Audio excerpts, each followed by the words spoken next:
listeners, and welcome to the latest episode of Extra Extra, It's All About Whiskey. I'm your host, Jason Johnson Yellen. Staring at me from my phone on my desk is the one and only, the inimitable. Ooh.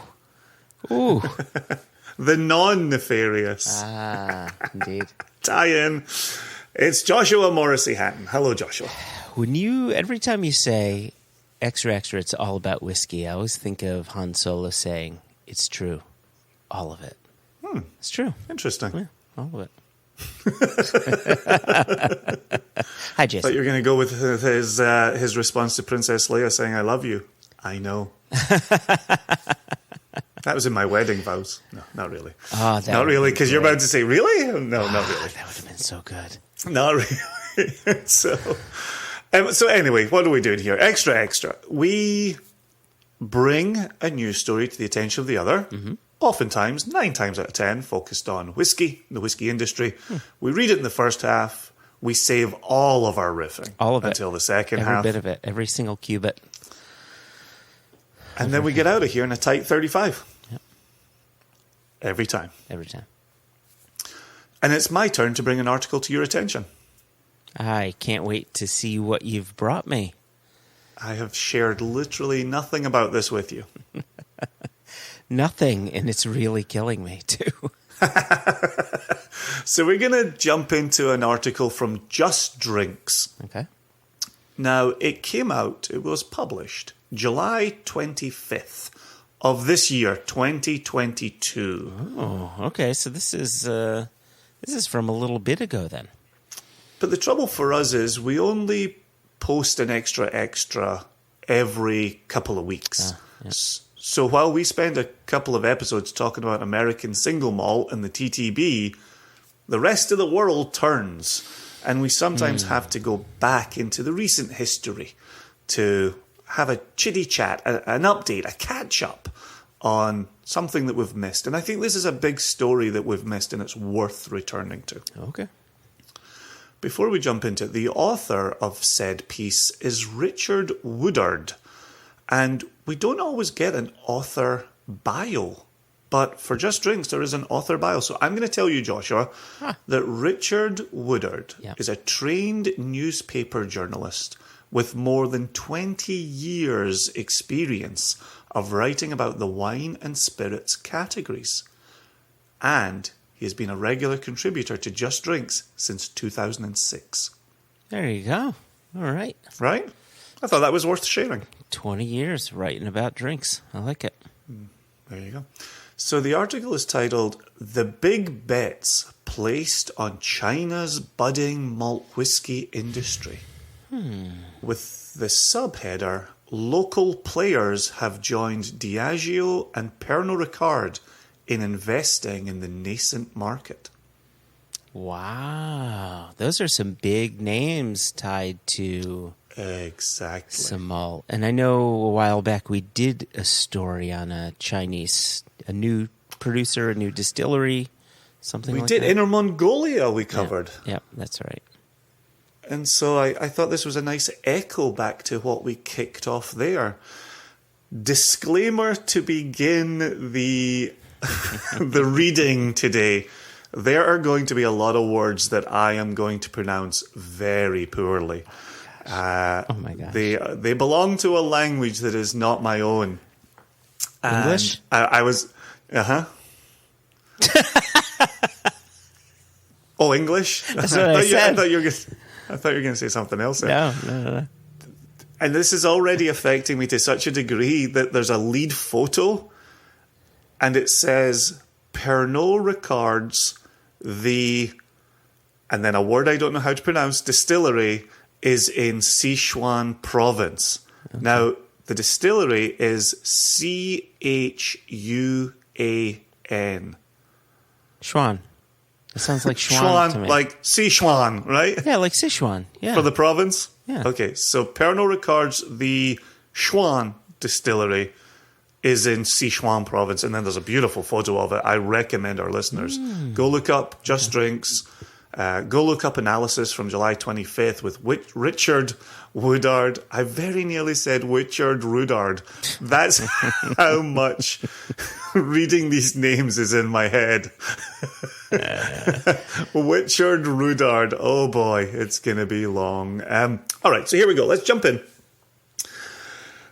I'm not going to apologize every time I screw up a word, but here we are. Listen, this is the one thing I want you to do is read each word that you know you can't pronounce. Read it as if it's the word corollary.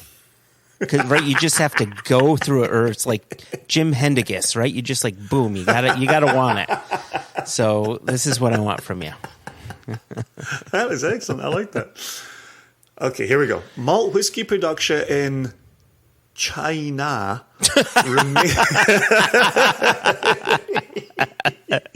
China. All right, here we go. Malt whiskey production in China remains in its infancy, but the early signs, given the depth of investment from multinationals and local operators alike, are that the industry will swiftly acquire considerable scale. The ventures from Diageo and Pernod Ricard, with planned expenditure so far totaling more than $200 million US. Wow. Have hogged the headlines among Western audiences, but the company's ventures are only two among the more than 20 whiskey distilleries in China at various stages of planning, construction, or operation. So that's a much bigger number, right? Yeah. Than we really covered in our previous extra. Yeah, sure. Speaking of the previous, these projects span multiple provinces and regions, from Yunnan in the south to Inner Mongolia and Liaoning in the north. There's our Inner Mongolia, right? Some provinces, including Sichuan, Fujian, and Shandong, are home to multiple operations. High-profile ventures include the Luoyang Gaolong Distillery in Luoyang City, Hunan Province. Set up by Gaolong Liquor Group in 2018, and a multifunctional plant equipped to produce whiskey and a host of other alcoholic and non-alcoholic beverages. Hong Kong-listed Grace Vineyards, the owner of a wine estate in Shaanxi Province, has established the Dexy Distillery in Fujian Province, with 2 pot stills imported from Scotland and locally made multifunctional stills for gin. Production is expected to begin in the next few months. And just very quickly, when you and I talked about the Inner Mongolia distillery, the headline had been a little clickbaity when it was like Scottish distillery moved to Inner Mongolia, or Scottish distillery set up in Inner Mongolia, and really they bought their stills from Forsyths. Yeah. Right. And so here we are again, right now. Now here's another distillery, and we're talking about pot stills imported from Scotland, made in Scotland, right?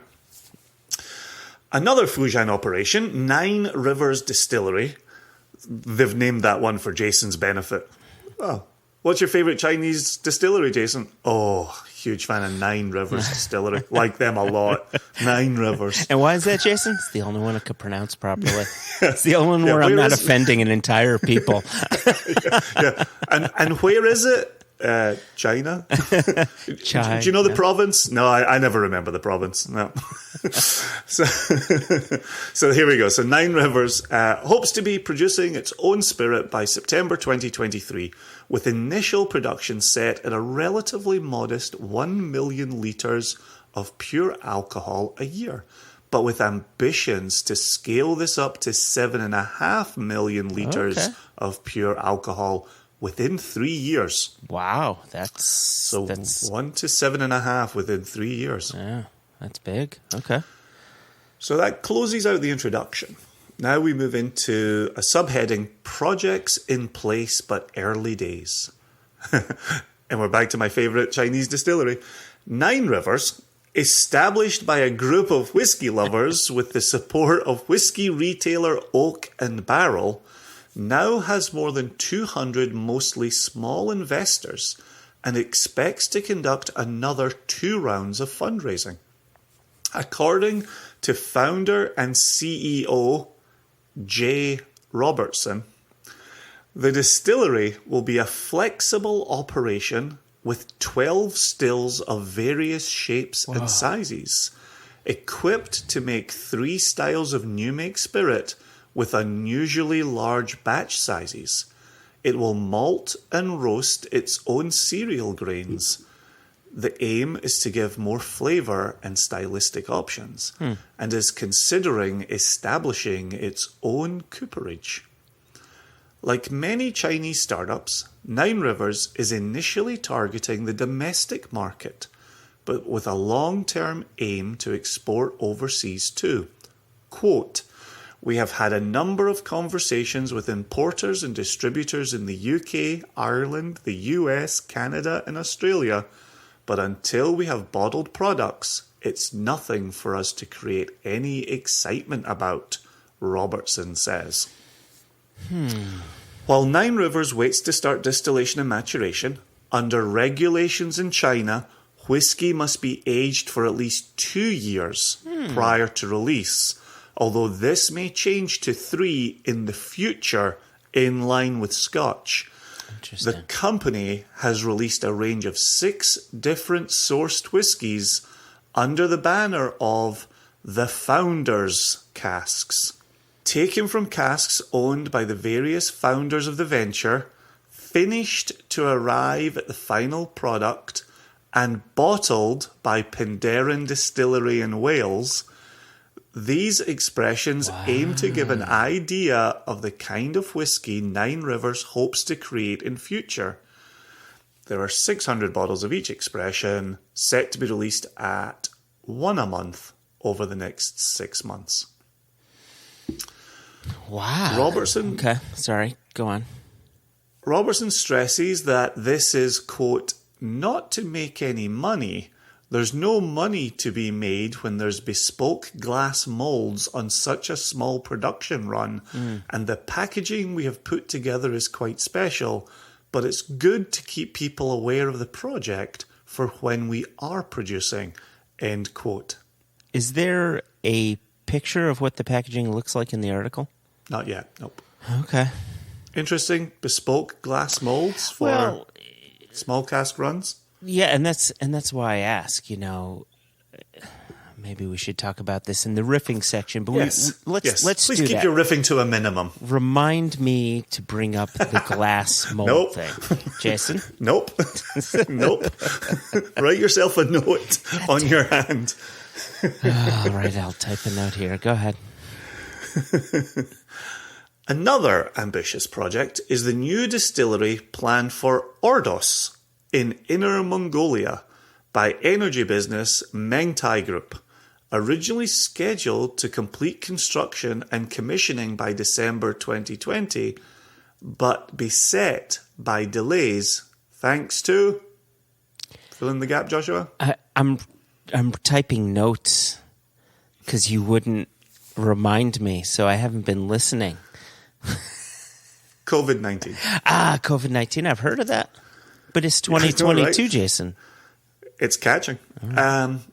Distilling equipment manufactured by Forsyths of Scotland was finally shipped to Ordos via Tianjin in September 2021, according to David Valentine, MBE, Chairman and MD of Valentine International, the firm contracted to design and build the distillery. And if you'd like to hear more about that project, you can delve into the extra episode where we read that article and then riffed on it and got out in either a tight 30 or 35.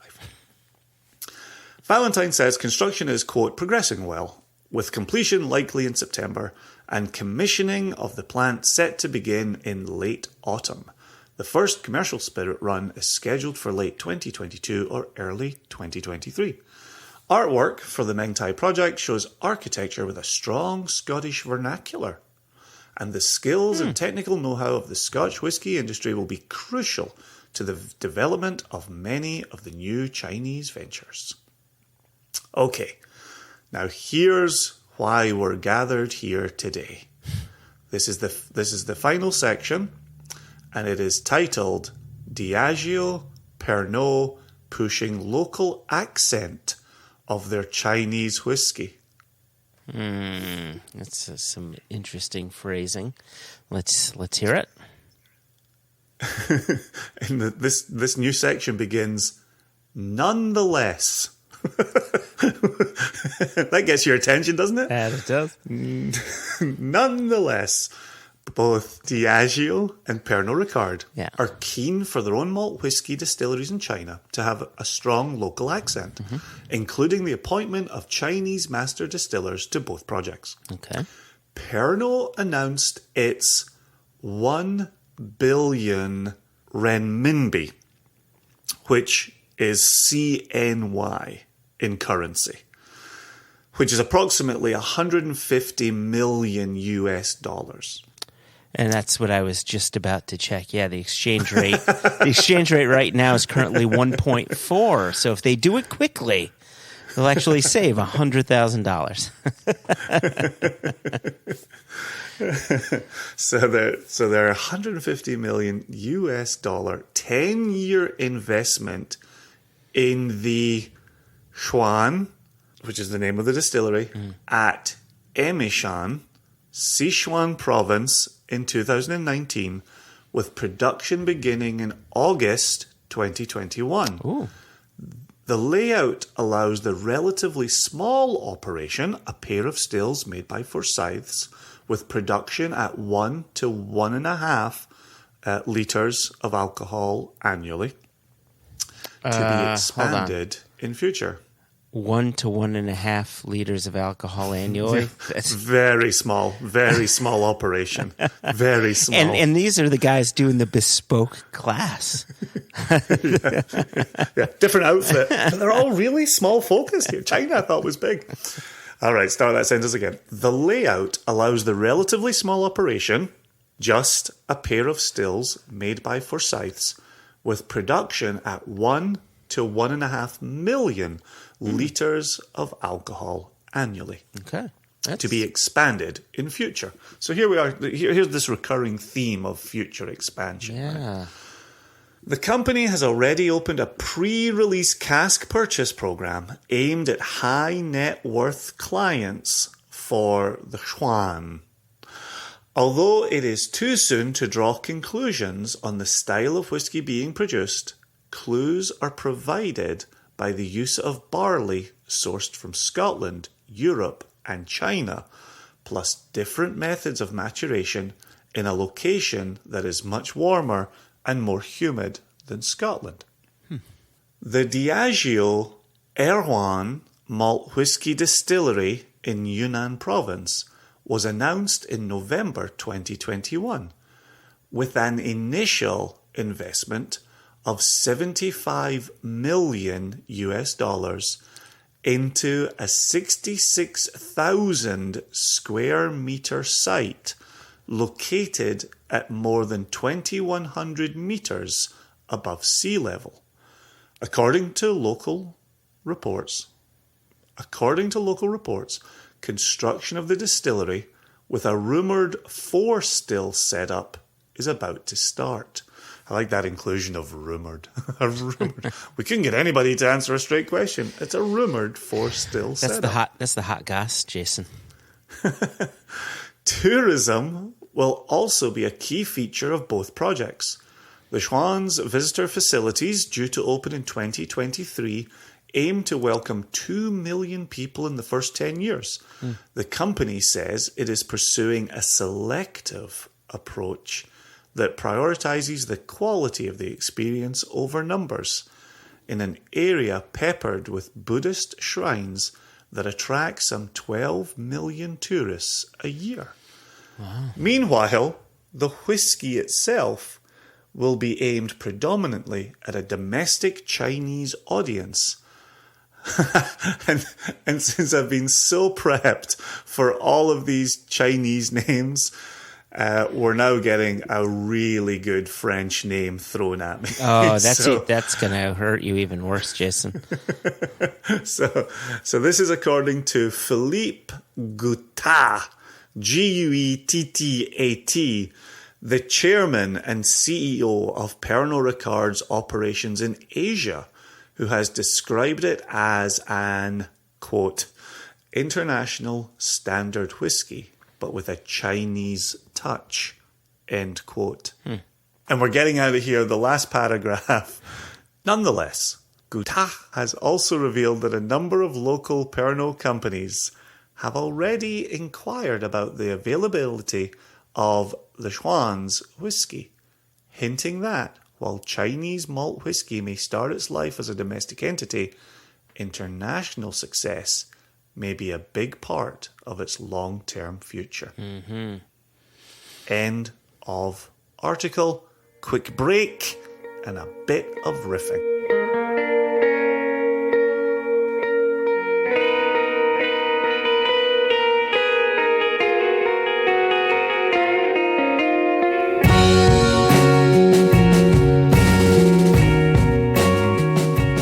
So with Richard Woodard's lovely article in the back, we come to our free-form portion of the episode. And Joshua, I know I forced you to write a note. I want to circle back right away to what you asked me to remember, which is the bespoke packaging for a small run of casks, released not to make money, but to keep the profile of this new distillery in the public's mind.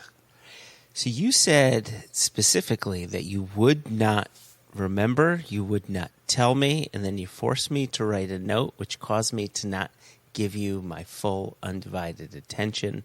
And now here you are, going against what you said, having remembered everything. That's how I operate, Joshua. Keep you on your toes. Well, their comment about bespoke glass. Now, on a small run. A small run. You and I looked at bespoke bottles a couple of years back, right? And there's, I guess, kind of like chill filtration, there are different levels as to what bespoke can and can't be, right?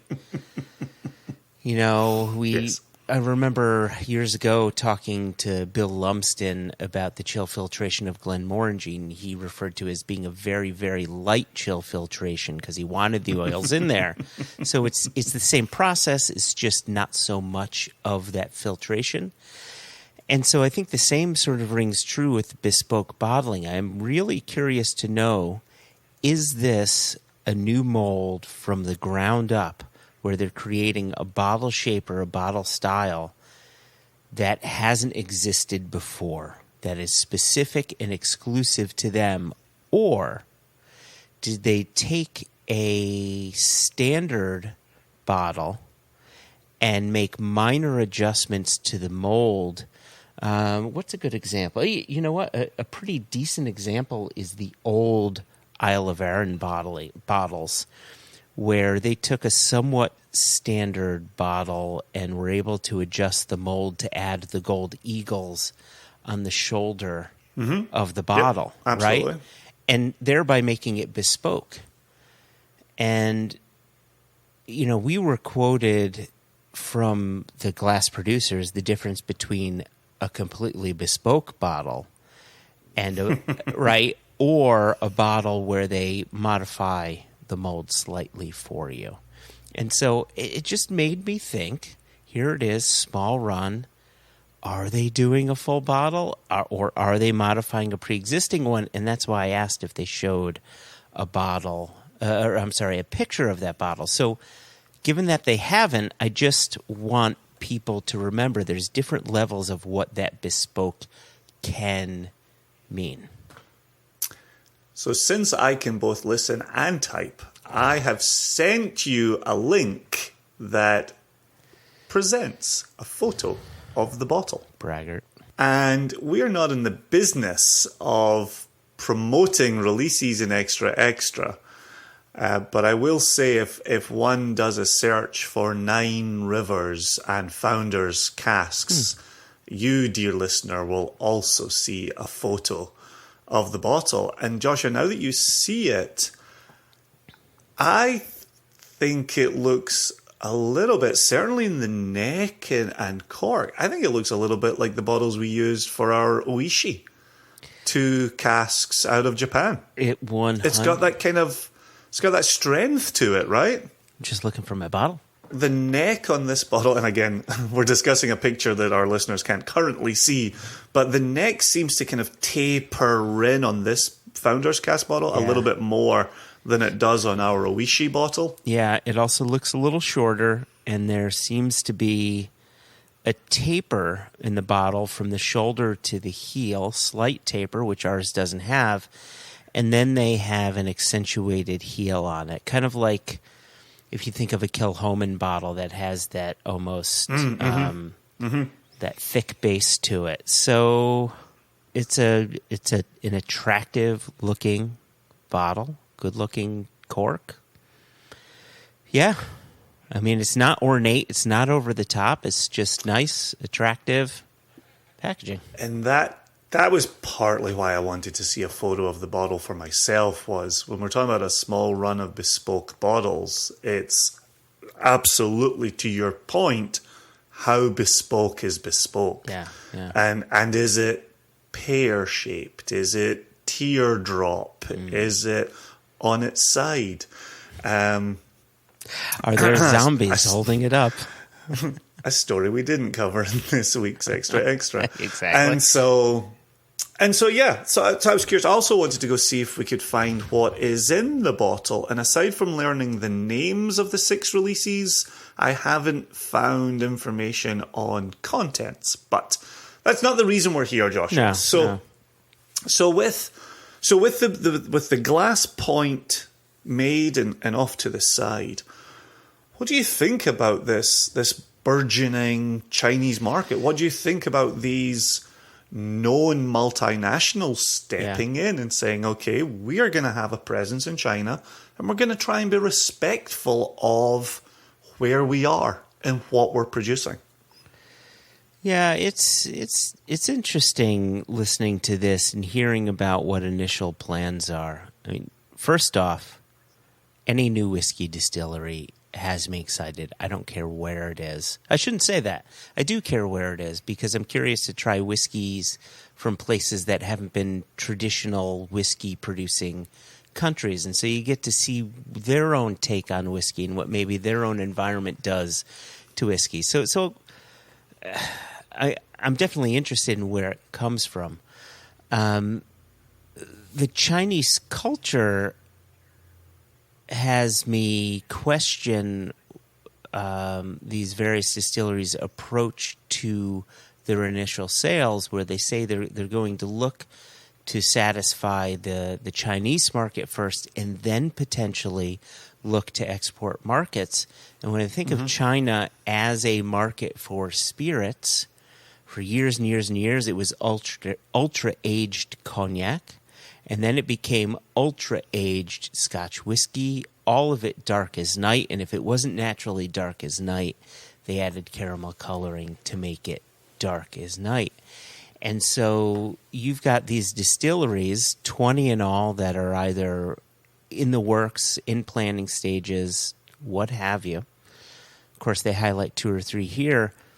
It's interesting that they say they're going to go after the Chinese market with this younger spirit initially, unless their plan is to do something like, say, what Isle of Raasay did and what they're doing with this 9 Rivers bottling, where they're sourcing whiskey to give you an idea of the style they want to go for. Well, how long can they sustain that until they're selling their actual spirit, which likely will not be similar to what they had been bottling previously? Well, my comparison was Virginia Distillery Company, where they had the Eads brand, where they were bringing in whiskey from Scotland and then finishing it in wine casks. I'm not sure what percentage was Virginia wine, but I know there was a relationship there. And then they came on site making their own whiskey, and the goal was never to replicate what they've been bringing in from Scotland. That was just a way to, in their case, it was to bring in some money to recoup some of what they were spending on the distillery setup. But who are we thinking? Tipperary, right? Yeah, Tipperary, sure. Yeah. when they launched in the United States, had sourced liquid that was pitched as, here's what we're going to be looking to produce within our own distillery. Get a sense of what we're about and decide if you like our flavor profile before we even start making the product. My hope for these distilleries is that there will be a bit of national pride going on, and that the Chinese consumer, who typically likes older, more mature liquid, may still support these companies anyhow, and then hopefully start to help that palate evolve a bit more to appreciate these different styles / younger spirits. Yeah, I've been thinking about this a lot, certainly with the last One Nation Under Whisky, where you talked with Indri there, an Indian single malt, and thinking about Amrut going into the global market, the export market first. And then we spoke with Shilton when he was still with Paul John. And there was this sense of, if you were going out to drink single malt, you would drink Scotch. Yeah. You wouldn't drink Indian. And Indian was a different product and different ingredients and cheaper and maybe a little harsher, and you would dilute it into a long drink. Somewhat questionable, yeah. Right? And so there was that sense of there wasn't a desire. And I think now that we're hearing Amrut into Paul John, into Indri, there's a nascent market in India now for Indian single malts. Think about the last few extras that we've covered, and we're not done yet. We'll have a One Nation Under Whisky focusing on it in October. But I've been thinking about this a lot recently as well. Is there a rising pride in American single malt, where, again, well, I love single malt. Oh, yeah, I love Scotch. I'm a Scotch drinker. Well, America's got some single malts. Yeah, it does. But did I tell you that I love Scotch and Scottish single malts? And I'm seeing that tide shift where, look at the pride around Westland and Copperworks and Virginia Distillery Company and Balcones, right? Sure. We meet people who are raving about their love of Balcones. And so that's rising. And I don't want to generalize from a handful of examples, but I think there's something in place now that was certainly not in place a decade ago, which is the beginnings of national pride around one's own single malt. Penderyn in Wales, Mackmyra in Sweden, right? I think it's going to be very interesting to watch how China writ large, or a niche of the Chinese market, responds to these Chinese distilleries. And as you just pointed out a second ago, do they take pride in it, or do they say, kind of an aged Scotch fan, I'd rather keep buying that? Yeah. Or is it both? Or is it separate markets? The conversation we had with our bespoke folk, right? Where they're saying there are multiple consumers, and maybe the consumer of a nascent Chinese distillery is different from the Chinese consumer of aged Scotch products. Yeah, it was interesting, too, hearing that you've got both Diageo and Pernod Ricard backing some of these distilleries, or a couple of these distilleries. That immediately tells me there's money behind it, not just for production, but specifically for marketing and creating marketing campaigns. And the fact of the matter is, what we purchase is 100% influenced by marketing, right? Chivas, Pernod Ricard's age matters just helped press upon the years and years that the Scotch whiskey industry, talked about 18 is better than 12 and 25 is better than 18, right? If you have enough money and enough ad campaigns to help change minds and to help get liquid into glass, well, you got the two companies that are going to help do it. Agreed, absolutely. Another aspect of that for me is, and I love this, watching multinational corporations in real time expand into new markets. Yeah. And hearing the language, which is neither Diageo nor Pernod Ricard want to be seen to just be going into a country, building a distillery and running it with their own people that they've imported from Scotland. There's this talk of what does it mean when a company that has Scotch knowledge opens a distillery in China and includes Chinese people. Yeah. What does that look like? And I think that's going to be something worth focusing on, because we have got examples where we've got John Robertson, right? Mm-hmm. And we've got David Valentine, MBE, in charge of the Inner Mongolia project. Yeah. So we're bringing in Scottish expertise. How does that get passed on to locals who can be hired locally, employed locally, and really build the industry with Chinese people and not just be a Scotch operation operating in a distant land? Yeah, sure. The other thing, well, there were a couple points here that kind of interested me. One of them I thought that was interesting was there's currently a 2-year minimum that they're looking to extend to 3-year, which I think can be good in some parts of China, right? You've got so many different climate zones within China, some of which are very cold and some of which are, well, granted it's not China, but think of Taiwan, where the climate is notoriously hot, humid, really difficult to deal with, and you have an angel share of 10 to 12 to 14%, depending on who's telling you the story. And the difference of a year can be it can be an exponential difference.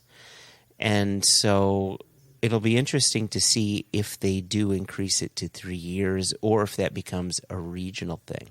Yeah. And again, back to our friends producing American single malt, right? We know the United States. We understand in broad terms the climate across the United States. And we've got Amanda Beckwith at Virginia Distillery Company talking about what will regionality look like in American single malt going forward. Yeah.